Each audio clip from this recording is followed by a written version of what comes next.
Imagine this, 40 countries, 1.5 billion people, $30 trillion in combined economic power, all coming together to form the largest trade alliance in history. And at the center of it all is Canada, not the United States, not China, Canada. While Donald Trump, the man who threatened to annex Canada, who called us the 51st state, stands on the outside looking in, watching Mark Carney build what he couldn't. I'm Daniel Whitmore, and this is Canada-US Report. This is the story of how Canada became the center of the world's most powerful economic alliance, while Trump got locked out.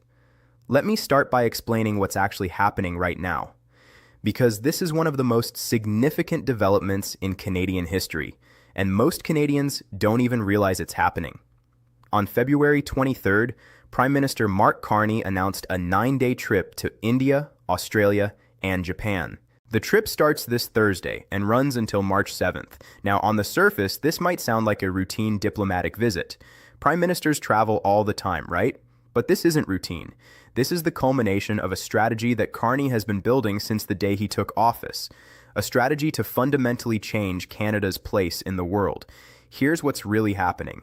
Canada is positioning itself as the bridge between two of the world's most powerful economic blocs. The European Union on one side, 27 countries with a combined economy of about $18 trillion, and the Indo-Pacific region on the other side, countries like Japan, Australia, India, Singapore, Vietnam, and others. Another $12 to $15 trillion in economic power. And Canada is the only country that's a full member of both groups. We're part of the EU's defense industrial program through the SAFE agreement.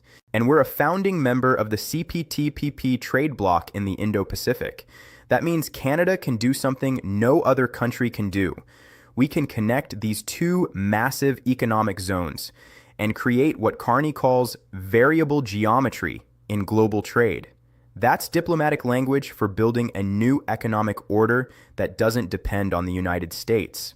Let me walk you through what's happening on this trip, because each stop tells a different part of the story. First stop, India.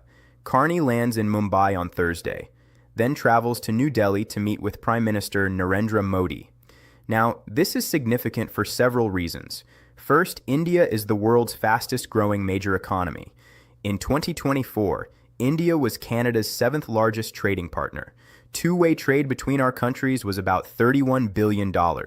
That's substantial, but Carney wants more, much more. Canada and India are negotiating something called a Comprehensive Economic Partnership Agreement.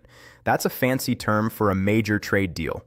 The goal is to more than double trade between our countries to $70 billion by 2030. That's just 4 years away. To put that in perspective, that would make India one of Canada's top 3 trading partners. Bigger than China, bigger than Mexico, second only to the United States and the European Union. But it's not just about trade. Carney and Modi will discuss partnerships in several key areas: energy, including clean energy and critical minerals, technology and artificial intelligence, defense cooperation, and talent exchange, which means making it easier for skilled workers to move between our countries. Now, here's why this matters. For the past 2 years, Canada and India barely spoke to each other. Relations were frozen after allegations of foreign interference. The previous government accused India of being involved in activities on Canadian soil. India denied it. Diplomats were expelled on both sides. It was a mess. But Carney is fixing that. He's repairing the relationship, and he's doing it because he understands something important. If Canada wants to reduce dependence on the United States, we need strong partnerships in Asia, and India is the key to unlocking that. Second stop, Australia. Carney travels to Sydney and Canberra to meet with Prime Minister Anthony Albanese. And here's where things get really interesting. Carney will address both houses of Australia's parliament. This is a huge honor. The last Canadian Prime Minister to do this was Paul Martin, 20 years ago. That's how rare this is. So why is Australia rolling out the red carpet for Carney? Because Canada and Australia are natural partners. Both countries are part of the CPTPP trade bloc. Both are Commonwealth nations with similar legal systems and values.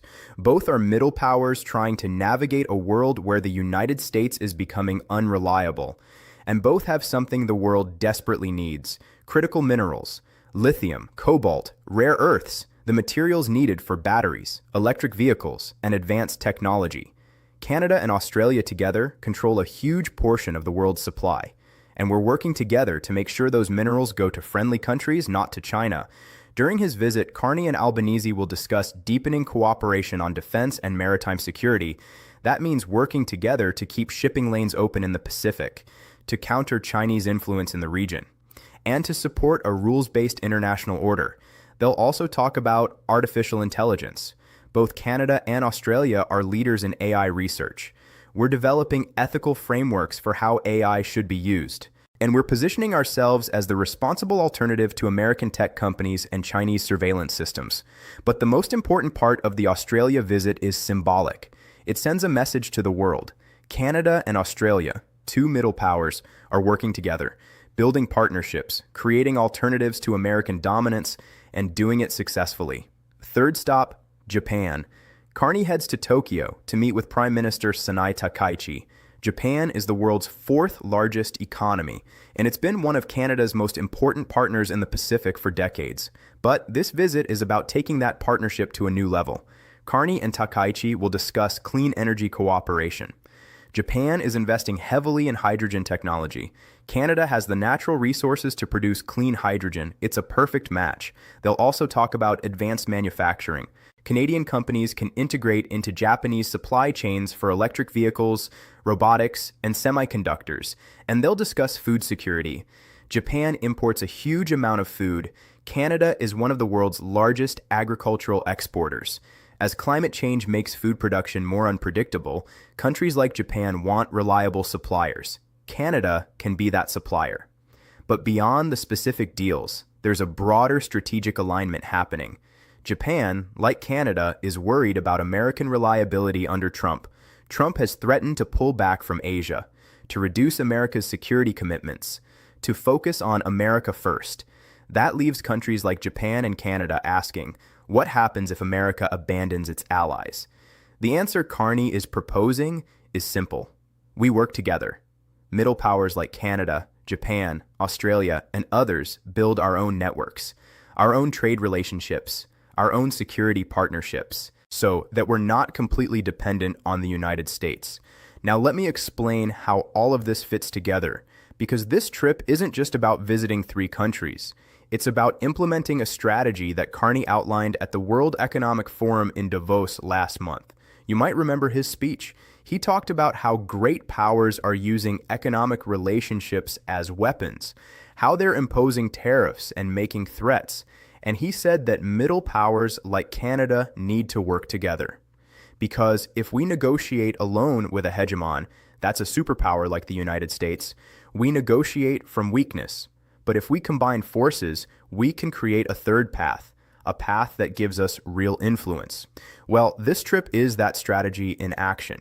Here's what Carney is building. He's connecting the European Union, 27 countries, with the Indo-Pacific trade bloc, 12 countries including Canada. That's 39 countries total. Add Canada as the connector and you get 40 countries. 1.5 billion people, about $30 trillion in combined economic power. And Canada sits right in the middle. We're the only country that's part of both groups, which means we become essential. We become the bridge, the facilitator, the hub. Now you might be wondering, how does this actually work? Let me explain with an example. Right now, if a Canadian company wants to sell something to Europe, it has to prove that a certain percentage was made in Canada to avoid tariffs. Same thing if a Japanese company wants to sell to Canada, or if a German company wants to sell to Vietnam.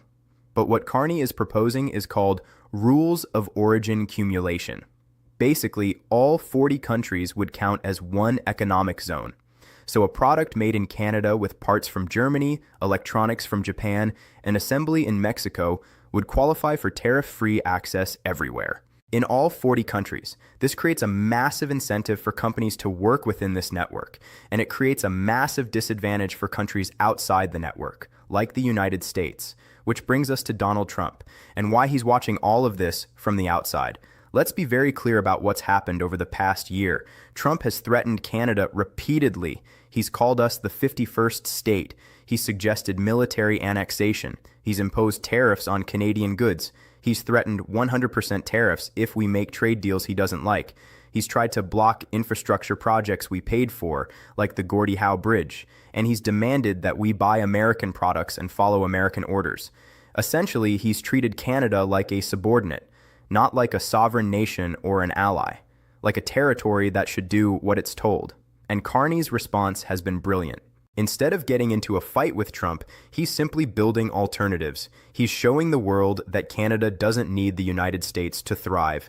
We have other options, better options in many cases, and that's what makes Trump so angry. Because the whole point of his threats was to force Canada into submission, to make us dependent, to make us comply. But it's having the opposite effect. Every time Trump threatens Canada, Carney announces a new partnership. Trump threatens tariffs, Carney goes to Beijing and makes a trade deal with China. Trump calls Canada weak. Carney announces a $500 billion defense plan that prioritizes Canadian companies over American ones. Trump demands loyalty. Carney builds an alliance of 40 countries that doesn't include the United States. It's like political judo. Carney is using Trump's aggression against him, turning threats into opportunities. And now Trump is stuck. Because the more he threatens Canada, the more Canada builds alliances elsewhere. And those alliances are starting to look more attractive than dealing with American chaos. So what does all of this mean for regular Canadians? Let me break it down in practical terms. First, jobs. If Canada successfully doubles trade with non-American partners, that means more export opportunities for Canadian businesses.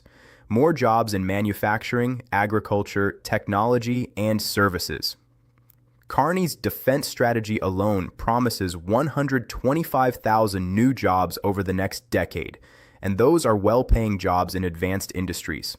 Second, economic security. Right now, about 75% of Canadian exports go to the United States. That's a huge vulnerability. If Trump decides to impose massive tariffs or shut down trade, our economy would be devastated. But if we diversify, like if we build strong trade relationships with Europe, Asia, and other regions, we're much more resilient. We're not hostage to one country's political decisions. Third, independence. For the first time in generations, Canada is building a foreign policy that doesn't automatically defer to the United States. We're making our own decisions about who to partner with, what trade deals to sign, what defense equipment to buy, and the world is responding positively. Countries see Canada as a reliable, stable partner, not as an American satellite. Fourth, influence. By positioning ourselves as the bridge between Europe and the Indo-Pacific, Canada gains real diplomatic weight. Other countries need us to make this network function. That gives us leverage. It gives us a seat at the table when big decisions are made, and it means Canada punches above its weight on the world stage. Now, I want to be honest about the risks, because this strategy isn't guaranteed to succeed. Risk number one, Trump could retaliate. If he sees Canada as genuinely threatening American interests, he could impose devastating tariffs. He could cut off intelligence sharing. He could make life very difficult for Canadian businesses operating in the United States. Our economies are deeply integrated, and unwinding that would be painful. Risk number two, these partnerships take time. You can't just snap your fingers and replace 75% of your trade relationships. Building trust with new partners, negotiating agreements, developing supply chains, all of that takes years. Carney is betting that Canada can manage this transition, but it won't be easy. Risk number three, political opposition at home. Not everyone in Canada supports Carney's approach. Some people think we should try harder to maintain good relations with the United States, that we're being too aggressive or taking unnecessary risks. If Carney's strategy leads to short-term economic pain, job losses, higher prices, trade disruptions, he'll face serious political backlash. Risk number four, global instability. We're living in an unpredictable world. Wars, pandemics, economic crises, any of these could derail Carney's plans. International cooperation requires stability. If the world descends into chaos, building a 40-nation trade network becomes much harder. These are real risks, and Carney knows it. But he's also betting that the alternative, staying completely dependent on an unreliable United States, is even riskier. Let me bring this back to where we started. 40 countries, 1.5 billion people, $30 trillion, with Canada at the center, and Donald Trump on the outside. 3 months ago, this would have seemed impossible. Canada as the hub of global trade, Canada leading an alliance of middle powers, Canada telling the United States, we don't need you. It would have sounded like fantasy. But Mark Carney has made it real, not through military force, not through threats or bullying, but through smart diplomacy, strategic partnerships, and a clear vision of what Canada can be. He understood something that Trump doesn't. In the modern world, soft power matters more than hard power. Countries want partners, not masters. They want cooperation, not coercion.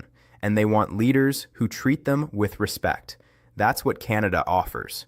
And that's why 40 countries are choosing to work with us, while Trump, who thought he could bully Canada into submission, watches from the outside, unable to join, because nobody wants to be part of an alliance led by threats and chaos. This is Canada's moment. For the first time in our history, we're not just following someone else's lead. We're charting our own path, building our own alliances, defining our own future.